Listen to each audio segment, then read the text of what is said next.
Babaji, well, we're always asking you for things, telling you all our problems.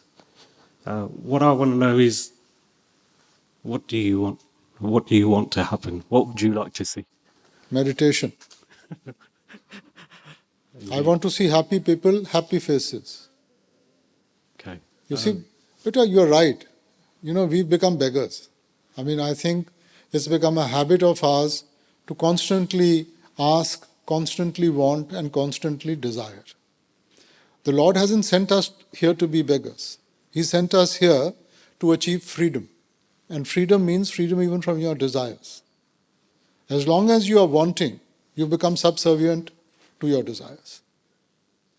So we need to be free from everything. And that will only happen when we are able to stand on our feet, we are able to understand the truth about the creation. We need to come to terms with ourselves. So meditation is a process where you are going above all this, understanding and learning what the truth is. Radhaswami Babaji, thank you for giving me this opportunity. My question is quite long, so I'm going to keep it sweet. Can you define the difference between reality and spirituality? Spirituality makes you experience reality. Today we are not experiencing, we are living in an illusion. That's why Shakespeare, his famous quote, all the world is a stage.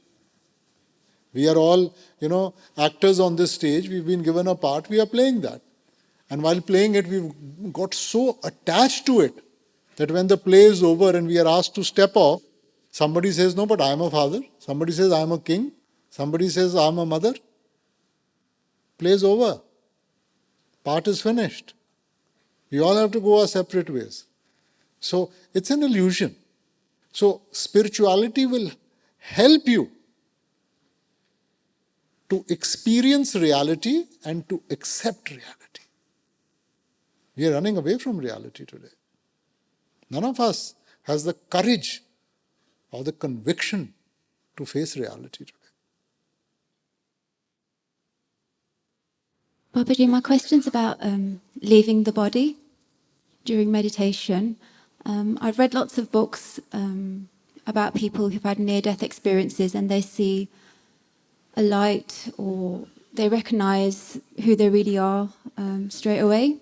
But what happens and what can you do if you start to leave your body and you just see darkness? And nobody leaves the body. It is just a feeling that you experience. Leaving the body means finished. Soul never leaves the body. What does happen is you feel very light.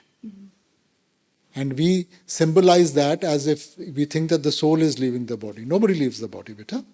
So it's just a feeling, just an experience within yourself. Because as your load becomes lighter, automatically you will feel light, beta. And when you feel light, then automatically the consciousness starts rising. But it's all within yourself. It's not. We say out of body experience. There's nothing called out of body experience.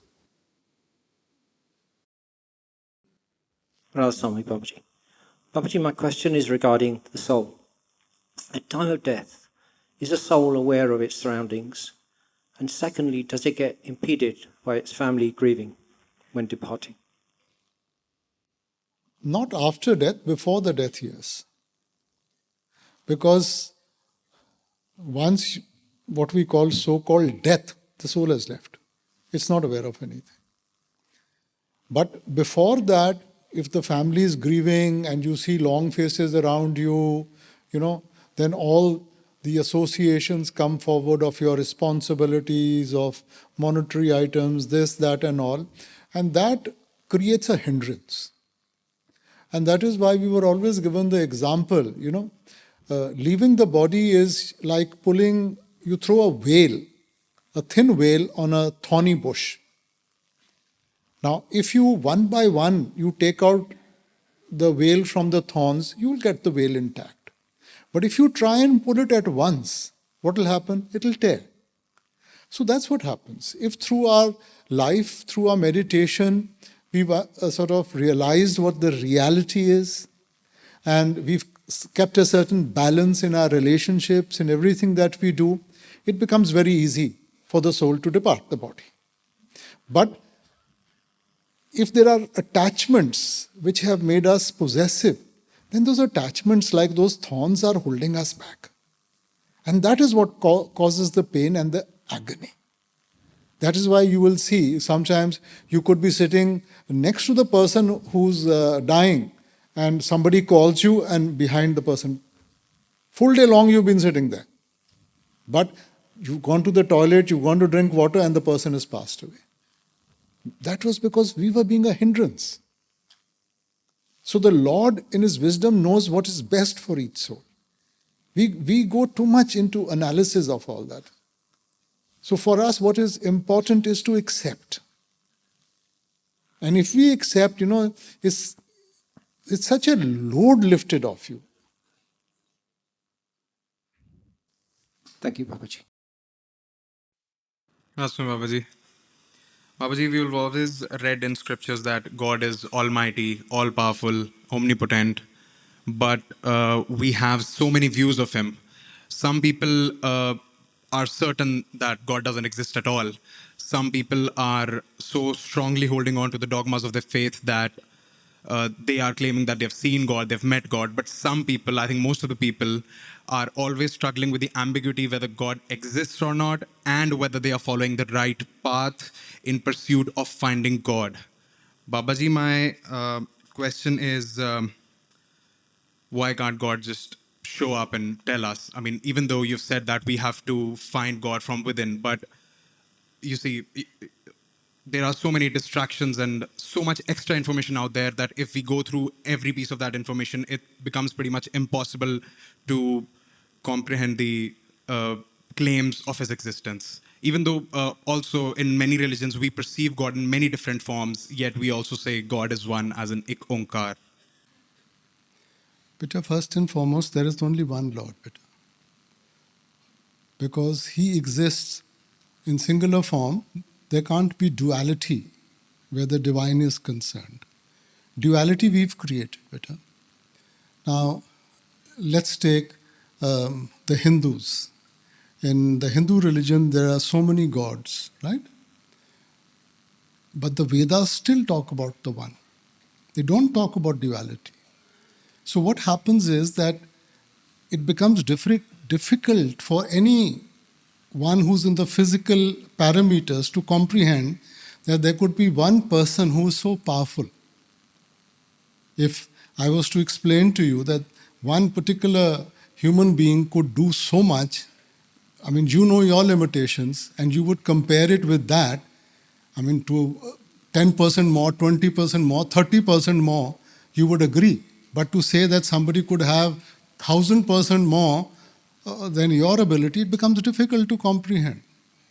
So what did they do? They broke it up. Okay. You have one sun. Now you take every ray of light and you give it a different name. So Vidya, Saraswati. The creator, Brahma. The sustainer, Vishnu. The destroyer, Mahesh. So the portfolios were allocated. But beta, the ray of light cannot exist without the sun. The sun can exist without the ray of light. So it was just for our benefit that they divided all this. In Christianity, they have the patron saints. There's a saint, patron saint for health, patron saint for travel, patron saint for business, for everything. They have a patron saint. So when you have a business problem, you pray to that saint. And it's the same in our setup, in the Eastern setup. So these were our creations. God was not our creation. The divine, there's only one. Now, in different religions, when people came, you had to create an entity for us to focus on. You can't just say, "Ji, pray to somebody who's non-existence. So to give him some sort of a definition, they used words. What words did they use? So when they were talking about the qualities, the attributive or the descriptive qualities, let's take any name, Paramatma. What is the meaning of Paramatma? Param Atma. So these are descriptive names which were used to help us to focus on that one.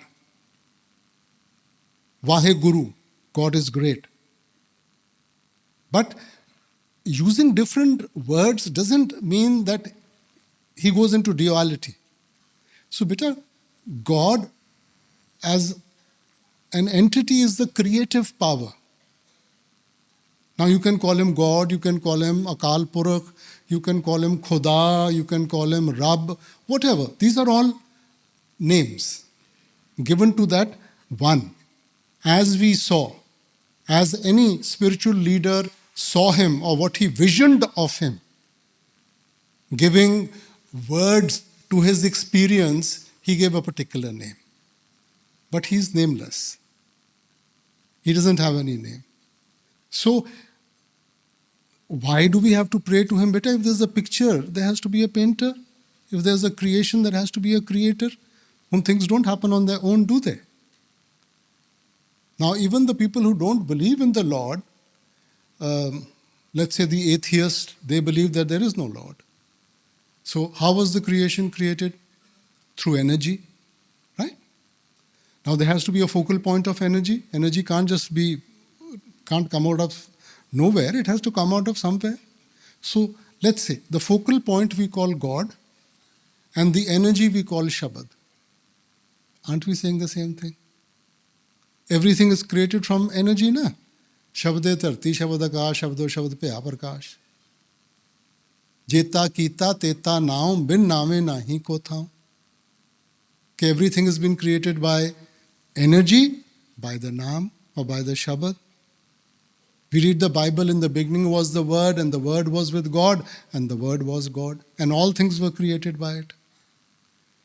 So it's not that they're talking in different languages. Our perspectives are different. That's why we divided ourselves into different religions. So the basic thing to understand is that there is a creative power. Okay? Now you can call him by any name, whichever name you are comfortable with. You can call him Akal Purakh, you can call him God, you can call him Kul Malik, you call him whatever you feel like. But he's the creative power. So, Babaji, with respect to his creation, we all know that God loves all his children very dearly. And we many times refer to him as Dayada Sagar.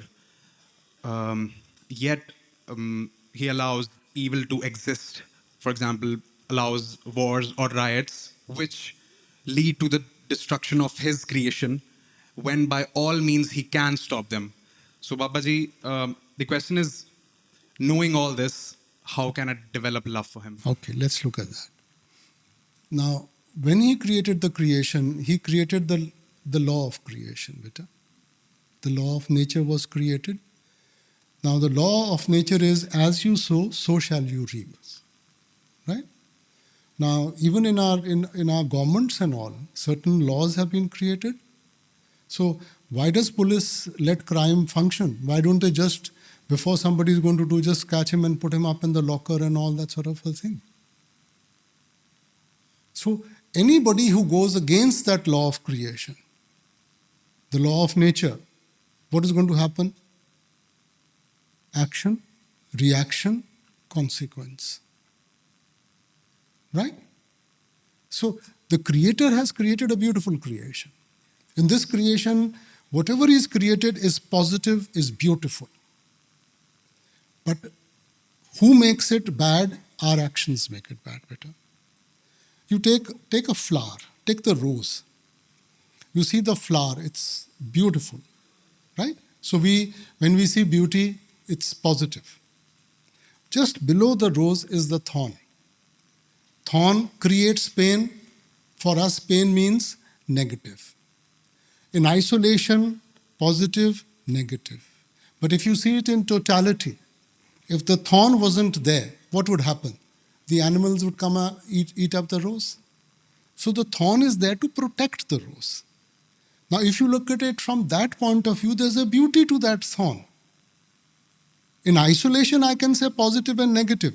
But if I see the total picture, there is a reason for that. But that awareness has to be there, no? For us to appreciate that. So there's a purpose for everything. For us, I mean, look at the lizards. Who likes to have a lizard around in the house? We all don't like. But if the lizard wasn't there, she won't eat the mosquito or she won't eat the fly and all. So there is a chain. Because we are looking at everything in isolation, so we can't appreciate that chain. This corona that we've got ourselves into, why? When you go into somebody's habitat, they are going to come into your habitat. All these viruses, bacteria, everything existed in all the forests and everything. You've destroyed the forest, you've destroyed everything, they've come into your habitat. So haven't we brought it upon ourselves? Now, after I take the negative action, when I have to face the consequence, then I remember that the Lord is a very loving Lord. Why am I going through this? So it's a lack of understanding, beta. Whatever He's done with He's created a beautiful creation. Everything has been done objectively. We look at things in isolation. We are not willing to take responsibility. You know, if two children go and do something naughty and they get caught. So the moment they get caught, the one chap will say, he made me do it. He's not ready to take the blame. And that's precisely what we do. Lay the blame on somebody else without understanding that we are destroying nature.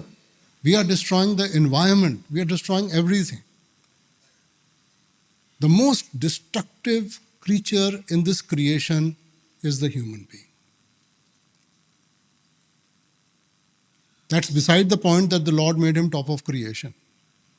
Look at the animals. They don't hoard. Do they hoard? Whatever they need to eat, they eat, and the rest they leave for the next creature. What does a human being do? He will hoard and hoard and hoard, not only for himself, thinking that he will be able to protect even his future generations. Doesn't he do that? Now, if the Lord has made us the top of the creation, shouldn't we have more faith than those animals who can't even think? But what was given to us as an asset, we've reduced it to lack of faith. Thank you, Babaji.